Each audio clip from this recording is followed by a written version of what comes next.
എല്ലാ കൂട്ടുകാർക്കും അനു ആൻഡ് മീയിലോട്ട് സ്വാഗതം. ഇന്നത്തെ റെസിപ്പി തക്കാളി ഉപയോഗിച്ച് നല്ല ഒന്നാന്തരം ഒഴിച്ചറിയുടെ റെസിപ്പിയാണ്. എങ്ങനെ അത് പെട്ടെന്ന് തയ്യാറാക്കി എടുക്കണം നമുക്ക് നോക്കിയാലോ. അതിന് മുമ്പായി ആദ്യമായിട്ട് ചാനൽ കാണുന്നവരാണെങ്കിൽ ഒന്ന് സബ്സ്ക്രൈബ് ചെയ്തേക്കുക. തൊട്ടടുത്ത് കാണുന്ന ബെല്ലൈക്കൺ കൂടെ ഒന്ന് പ്രസ് ചെയ്ത് ഓളെന്ന ഓപ്ഷൻ എനേബിൾ ചെയ്യുകയാണെങ്കിൽ ഞാനിടുന്ന എല്ലാ വീഡിയോസിൻ്റെയും നോട്ടിഫിക്കേഷൻ ഉടനെ തന്നെ കിട്ടുന്നതായിരിക്കും. അപ്പം ഇനി വീഡിയോയിലോട്ട് പോവാം. 2 ടീസ്പൂൺ വെളിച്ചെണ്ണയ്ക്കകത്തോട്ട് 1/2 ടീസ്പൂൺ അളവിൽ കടുക് ചേർത്ത് കൊടുക്കുന്നുണ്ട്. അതുപോലെ തന്നെ ഒരു നുള്ള് ഉലുവയും കൂടെ ചേർത്ത് കൊടുക്കാം. 1/4 ടീസ്പൂൺ ഉലുവ കുറച്ച് മതിയാവും. അപ്പം ഇനി നമ്മുടെ കടുകും ഉലുവയൊക്കെ നന്നായി ഒന്ന് പൊട്ടി വരട്ടെ. 4 പച്ചമുളക് നടുക്കെ കീറിയത് ചേർത്ത് കൊടുക്കുന്നുണ്ട്. 2 തണ്ട് കറിവേപ്പില കൂടെ ഈ ഒരു സമയം ചേർത്ത് കൊടുക്കാം. അപ്പോൾ ചെറുതായിട്ടൊക്കെ ഒന്ന് വഴറ്റി കൊടുക്കാം.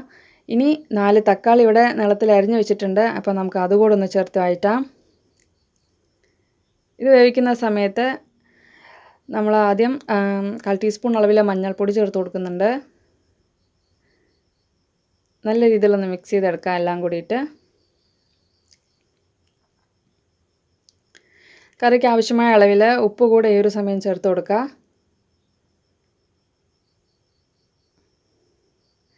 നല്ലപോലെ ഒന്ന് യോജിപ്പിക്കാം.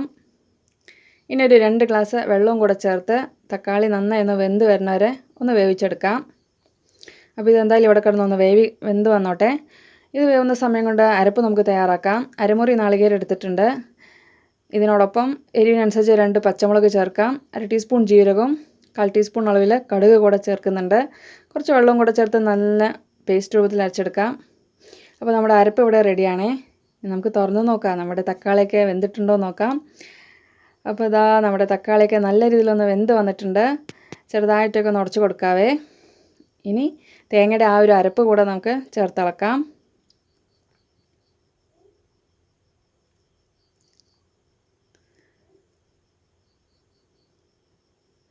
തേങ്ങയുടെ അരപ്പൊക്കെ ചേർത്ത് കഴിഞ്ഞ് ചെറുതായിട്ടൊരു തിള വന്നാൽ മാത്രം മതിയാവും. അപ്പോൾ അതൊന്ന് തിളച്ച് വരട്ടെ. അതുവരെ ഒന്ന് വെയിറ്റ് ചെയ്യാം. അപ്പോൾ ഇതാ നോക്കൂ, ചെറുതായിട്ട് തിളച്ച് വന്നിട്ടുണ്ട്. അപ്പോൾ നമുക്ക് ഫ്ലെയിമൊക്കെ ഒന്ന് ഓഫ് ചെയ്യാം. ഇനി ചെറുതായിട്ടൊക്കെ ഒന്ന് ചൂടൊന്ന് ആറട്ടെ. അതിന് ശേഷം 1/2 ഗ്ലാസ് തൈര് മിക്സിയിലൊന്ന് അടിച്ചെടുത്തിട്ടുണ്ട്. അപ്പോൾ അതുകൂടെ നമുക്ക് ചേർത്ത് കൊടുക്കാവേ. അപ്പോൾ ഞാൻ തൈര് കൂടെ ചേർത്ത് കൊടുത്തിട്ടുണ്ട്. തൈര് കൂടെ ചേർത്ത് നല്ല രീതിയിലൊന്ന് ഇളക്കി യോജിപ്പിക്കുക.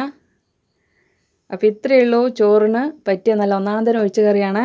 വീഡിയോ ഇഷ്ടമായിക്കാണെന്ന് വിചാരിക്കണോ. ഇഷ്ടമായ ലൈക്ക് ചെയ്യുക, ഷെയർ ചെയ്യുക, സബ്സ്ക്രൈബ് സപ്പോർട്ട് ചെയ്യാനും മറക്കരുതേ. Thanks for watching.